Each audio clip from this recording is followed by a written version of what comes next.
Sure. It's late morning for me in Rhode Island.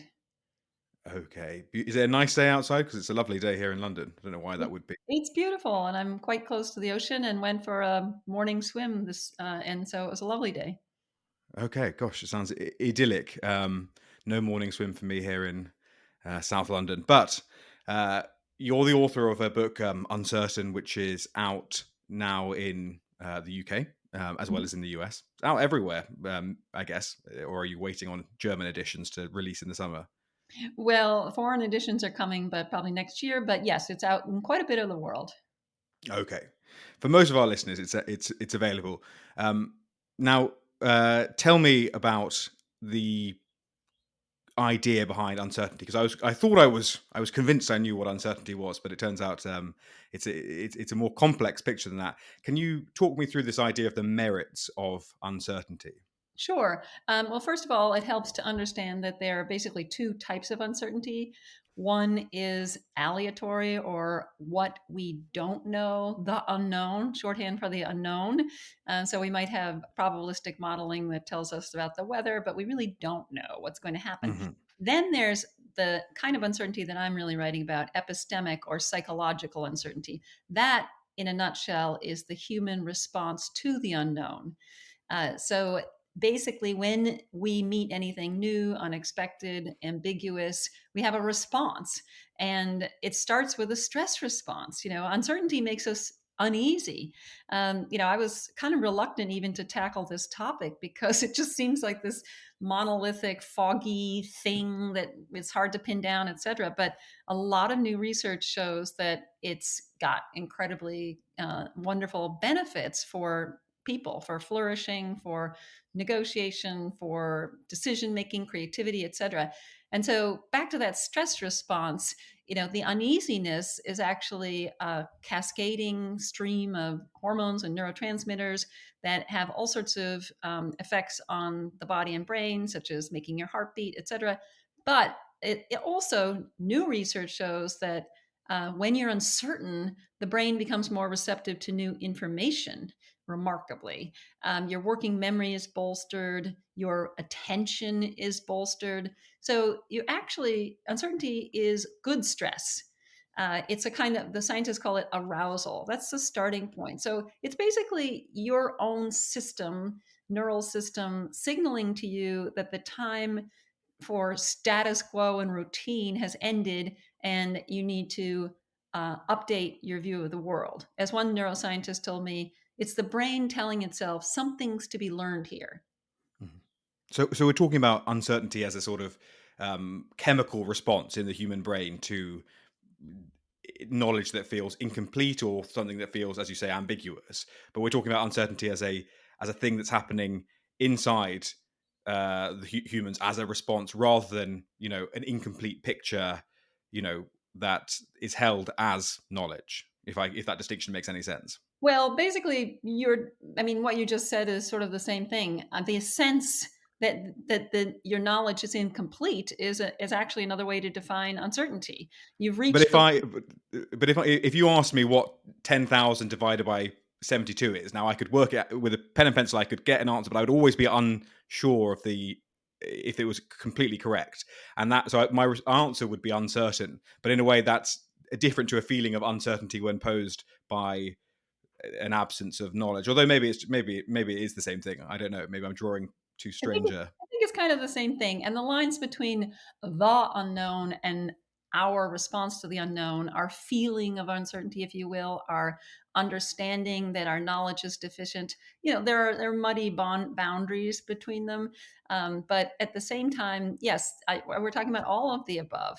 Uncertainty also, it might help to know, is not ignorance. So if you're purely and utterly ignorant of all mathematics, well, that's just a complete absence of knowledge. But if you, Mhm. as you were saying, aren't sure, your kid has a cold and you're not sure if it is it COVID, is it spring allergies, what have you, it indicates it could be this, it could be that. I'm not quite sure. I need more knowledge. That's what uncertainty is. And that's just the starting point. Uncertainty, I'm arguing in the book also that there is uncertainty as a spur, a provocation. So by seeing it only as something to retreat from, to fear because it's discomforting, we misunderstand and squander the opportunity, the invitation to learn that uncertainty is. But Mhm. secondarily, uncertainty is actually a space. Rebecca Solnit calls it the spaciousness of uncertainty. So when you're uncertain, you're actually expanding the space between question and answer, and that's where some more meat of uncertainty comes, or benefit of uncertainty arises. And basically, uncertainty is extremely important for deliberation. Studies now show that adaptive experts or superior experts spend more time diagnosing a new problem than novices do. So, surgeons or accountants or what have you, who are the very, very, very best, they're working at the edge of the unknown all the time. They're curious even amidst routine. They take the time to understand their options in the middle of a crisis, and they're constantly taking on new challenging cases. So they're expanding their the known, basically. Whereas another type of expert called the routine expert is constantly depending on past experience. The old 10,000 hours. You know it when you see it. The doctor hears chest pains and says heart attacks. That's the routine expert. They apply their knowledge, but that's impressive and quite a great kind of expertise that falls short in the unpredictable. So again, when we're talking about that new and ambiguous and murky kind of new state of affairs, that's when you want to be unsure, and Mhm. that's why you can be adaptable, because you're updating your view of the world. I don't hope So that makes sense. it does make sense. So I think, as you kind of alluded to, or maybe explicitly said, we're all faced with this uncertainty feeling. We all know the feeling of uncertainty. We human animals feel uncertain, and then we have two choices, as you say: retreat into ignorance, or a sort of provocation, invitation to curiosity.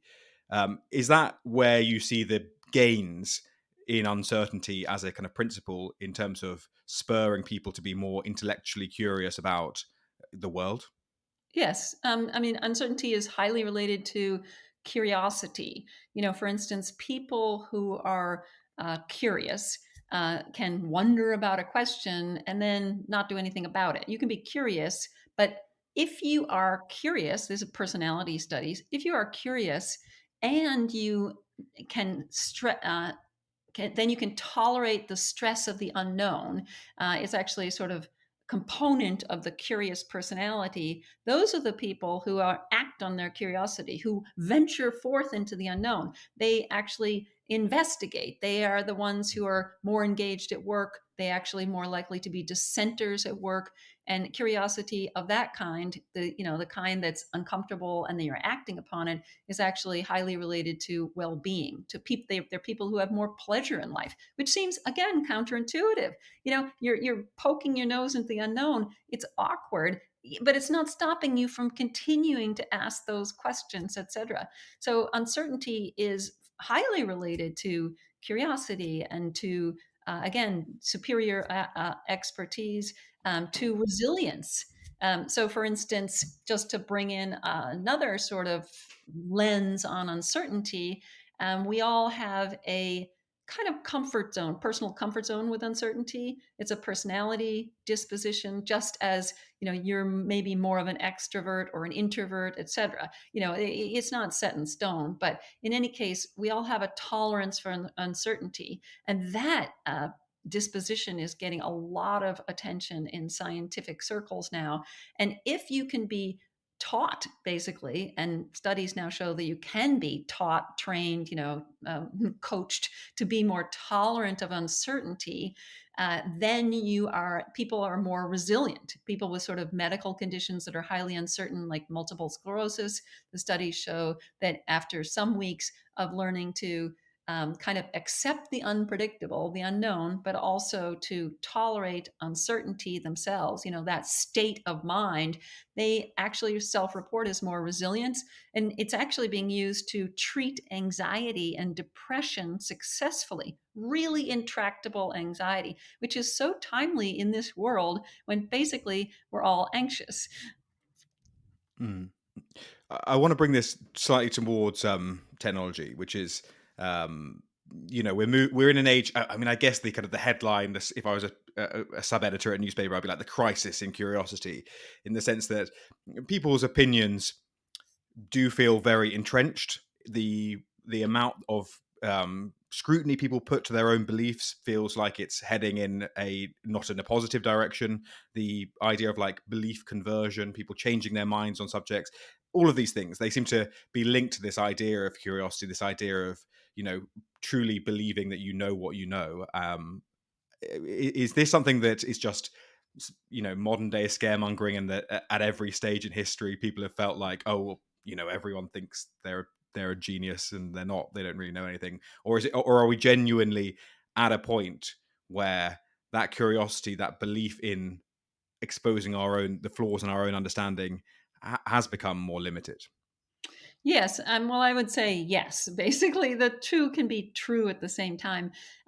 Basically, humans are innately uh, not very self-aware. We often overestimate our own abilities, and we certainly overestimate our ability to even perceive the world. I mean, just on a sort of in a vision or hearing way, and that kind of thing. But if you're looking, I like to, rather than look at the comparison across history, which is sort of a rough, difficult game to play. I like to look at what are the challenges of our day. And one of the challenges of our day is the certainty. Certainty is venerated, certainty is sought, certainty is seen as successful. There are studies that show that leaders who pause to deliberate on a new complex problem, underscore new complex problem, are seen as less influential. So it's riddled throughout our workplaces and our lives that we should know instantly. So this is a very important time to understand the misunderstood benefits of uncertainty. And technology does play a part. I mentioned a minute ago intolerance of uncertainties being seen as a really important sort of lever, or it's seen as a really important kind of lever to understand our mental well-being in this age of flux. And actually, there are some studies that show, more work needs to be done. It's just a suggestion, but evidence shows that as technology became more adapted, more saturating in our lives, intolerance of uncertainty has risen, across the board. And so it makes sense because, from my many, many years, 20 years of studying technology's impact on humanity, I mean, one of the first things we can notice is that technology is, all about bullet points and, neat pat answers and instantaneity, and it's used in a way in which it underscores the human a kind of yearning to jump to an answer. In many ways, technology is sort of reflective of the heuristic mind. We tend to take the first answer that comes up, etc. So I think it definitely influences our unwillingness to be uncertain, or makes us more likely to retreat from that uncertainty state that's so important for deeper thinking. But how do we square this then with the kind of deferral to expertise? Because this seems like, I instinctively think of people denying what I would consider to be scientific realities. Right, that's a classic example of people being like very certain in their beliefs and not really, analyzing data and all of these things. At the same time, we had you're probably familiar with this kind of quote that was came up in the Brexit debate here in the UK, where Michael Gove, one of the ministers who was on the side of the Brexiteers, said people are sick of experts, and it was widely lampooned on the kind of the left and the liberal media. But at the same time, there was some truth to the idea that people were being more skeptical about what experts were telling them, because it didn't always correlate with their lived experience and all of those sort of things. Is that seems it's a form of very certain uncertainty, and almost a kind of paradox that you get. Some of the most certain people are also the most uncertain, or is it just that we need to have experts in order to defer some of that, the necessary certainty of society, things that Well, we don't that's a feel great certain question. about? It's a great question, and I write about that actual remark in my book and about the sort of embroiled nature of expertise today. I think that's a really important question. My argument, in a nutshell, would be that we have placed the wrong view of expertise on the pedestal. We basically have, whether it's our surgeon or a political leader, someone, we aren't willing to see political leaders change their minds. We like to the surgeon to be 100% sure and express no uncertainty whatsoever, even again when the problem is complex. So we placed on the pedestal this vision of routine expertise, the one who's swaggering and knows it all and is instant and etc. But actually, what we need to do is understand that, of course, there should be skepticism about expertise, but that's what uncertainty can give you, whether or not you're the recipient of expertise or the holder of expertise. A constant room for uncertainty, for doubt, for skepticism is healthy. It's not a Mhm. sign that an expert is an expert. And so basically, it's really important to understand that the superior or the adaptive expert will be willing to be unsure, and we need to basically remap our understanding of what an expert is. And as a matter of fact, in the United States, there was actually a little pilot study, very important pioneering pilot study, teaching young doctors how to be more tolerant of uncertainty, or more, how to be more unsure. And they were so afraid to do so that they would often lie instead of admit that they didn't know about a patient. And basically, after this training and in how to reflect more, how to express uncertainty, how to, etc., they how to try new things, which actually bolsters your ability to be uncertain. The doctors scored much higher on the they did began to disagree with the statement, an expert always knows the answer, whereas previous to that training in uncertainty, they actually thought that's what an expert is. So we need to change our understanding of what success is and what expertise is. And I think this is, you mentioned technology, and not only our attitudes or approach to technology, or to uncertainty, is influenced by the technologies we have today, the certain type of style and tempo, et cetera, kind of uncertainty. But also, I'd say that AI provides a great example of a kind of certainty that's embedded in our structures of our society. So the influence of AI is predicated upon a kind of definition of intelligence that's rationalist, Western, decades, if not hundreds of year olds, as being intelligence is some kind of organism that achieves its goals. That's it, Mhm. however it can.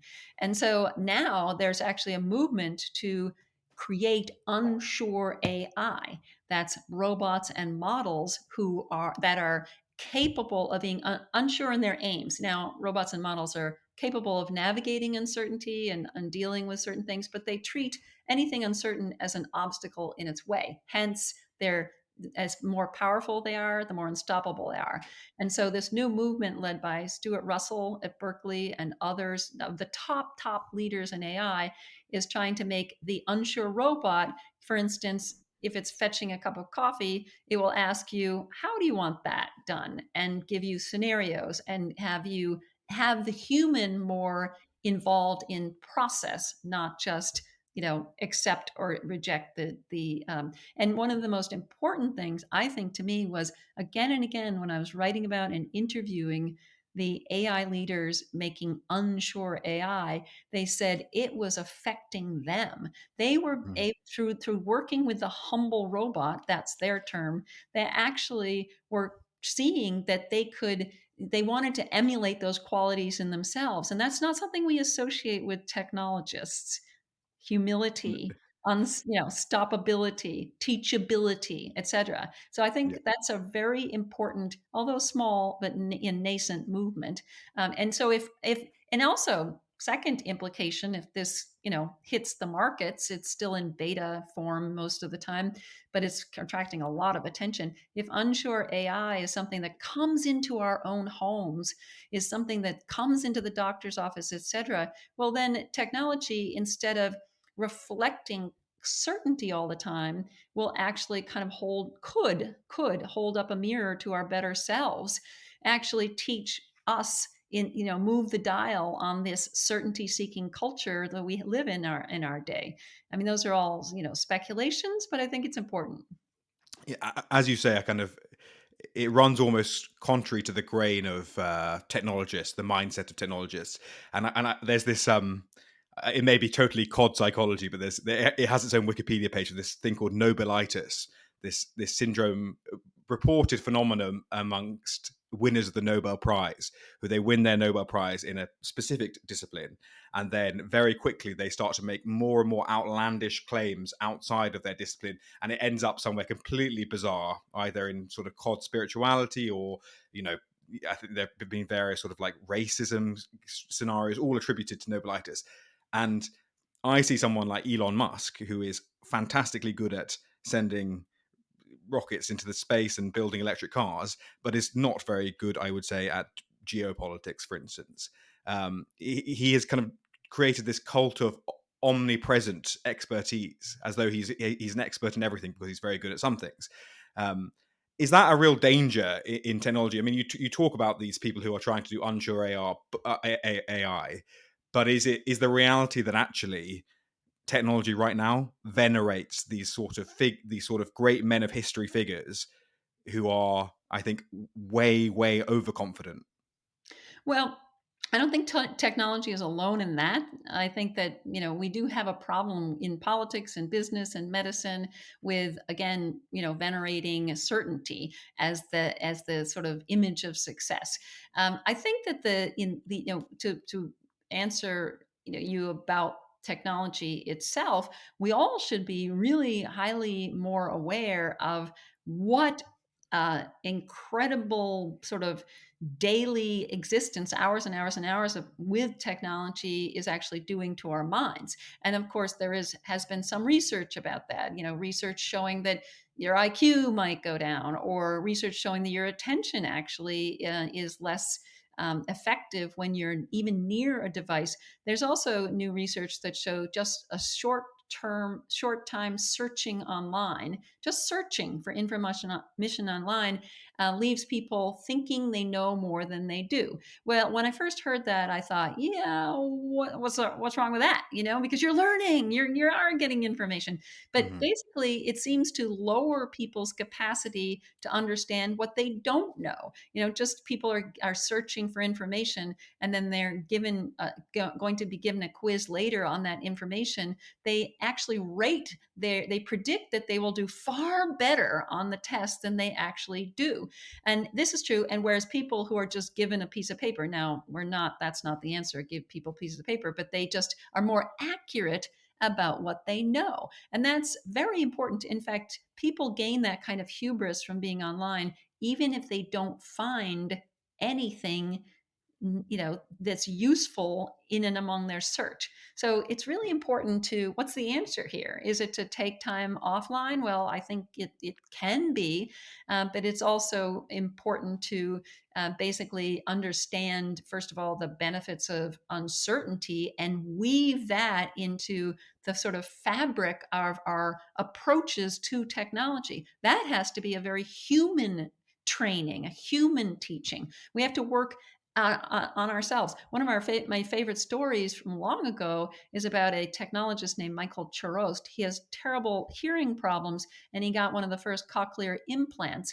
And he really thought that this was going to help him be a better human being, because he felt so isolated and depressed about naturally about his hearing issues. Well, one day when he was in group therapy, his mechanism, the technology failed, and he realized he actually could hear people. He realized that the technology allowed him to hear, but it wasn't teaching him how to listen, that he actually had to as in his words, upgrade himself. So, this all falls into the rubric of let's not continually turn to technology to treat our own ills. Let's continue to be, skeptical and unsure about what we can do, and also that at any given moment we might not know. Hmm. Human centric, human self improvement is a kind of nice thing, but unfortunately, the proliferation of technology in everyday life now is such that it's hard to imagine going back to any way we can actually step away from. You talk about actually being near a device lowers your attention span. Well, I mean, running away from devices is almost impossible now. I mean, certainly in the world of work. Yes, but Um, there are, digital Sabbaths and take time a little bit away. And there are people, I mean, across generations who are really interested. And one of your programs was about someone who, created the dumb phone and that kind of thing. So I think that what it is, it is not binary. I mean, technology also leads us to think in binary black and white ways, which humans are prone to do. And, look at the dismantling of the lines between home and work. Look at the dismantling of the lines, between gender stratifications. What happened when those boundaries frayed was that there had to be a constant negotiation, which is onerous, which is a burden. But if we want the freedom to be almost blended with technology, we have to take on the responsibility to have that constant negotiation, to stay yeah. wakeful about what technology does. You mentioned the dumb phone, the light phone, which was an interview I did last year, and it's a good example of something where, for me, it's like a really nice idea. But the problem is, it's the only people who would ever possibly take up that technological offering are people who are basically recognize that they have a problem, are like trying to address it, have disposable income, are probably already interested in the philosophical ideas around technology. They're basically all the people who are best positioned anyway to deal with their technological dependence, their attention atomization. You wrote a book back in 2008, I think it was. Is that right? Yes, yes. Distracted. Second updated edition, 2018. 10th anniversary Okay. in 2018. When you wrote that in 2008, which was, it was at a time when every household had a computer and children were starting to have mobile phones. You're shaking Well, your head, yeah, but not there wasn't 100% saturation. The smartphone was very new, 2007. It was still, not quite the tipping point, but yes, there was a lot more technology than before. right. All I'm saying, obviously, the if you look back to the 80s, obviously no one could have predicted where we'd end up today. But look, in 2008, did you have a sense that um, of where we were going, and have your worst nightmares been exceeded, or have they not been met? Well, it's interesting. The first subtitle of my book, Distracted, we're talking now about the book Distracted, not the new book, Uncertain. But just the first subtitle was The Erosion of Attention and the Coming Dark Age. Hmm. And I made a case. Now, this is before even the June 2008 financial crisis. It was before it wasn't before 9/11, but it was before a lot of different sort of pillars of our world crumbled. Things were looking jolly good, put it just when I came out with this book, and yet I had this dark age in the subtitle because I'd done a lot of research on past dark ages and what they had in common. And many dark ages, whether it's ancient Greece or medieval times or what have you, were highly technological and inventive, and yet times of great forgetting, where knowledge was crumbling, and etc.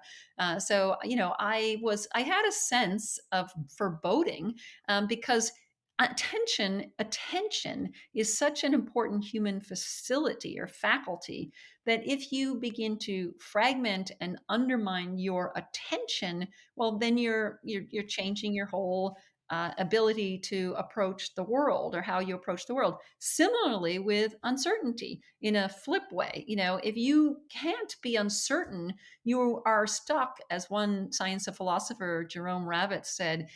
with brittle, fragile life experience, I guess, brittle, rigid life experience. The world becomes, it's kind of, you're stuck on the island of what you already know if you can't be uncertain. And similarly, if you cannot actually have skilled attention, then you are constantly being, basically jerked around by a reactive mode of being. And so I had a deep foreboding, and I didn't mean to do that. I really just started out writing a book thinking, what can we learn from the 19th century technological, innovations of the past? And then I realized, A, this is all on a spectrum. It's all on one line of history. It wasn't the bicycle and the telegraph were then and the computer was now. I realized it's all just one story. And then I also realized how important attention was, and began to see how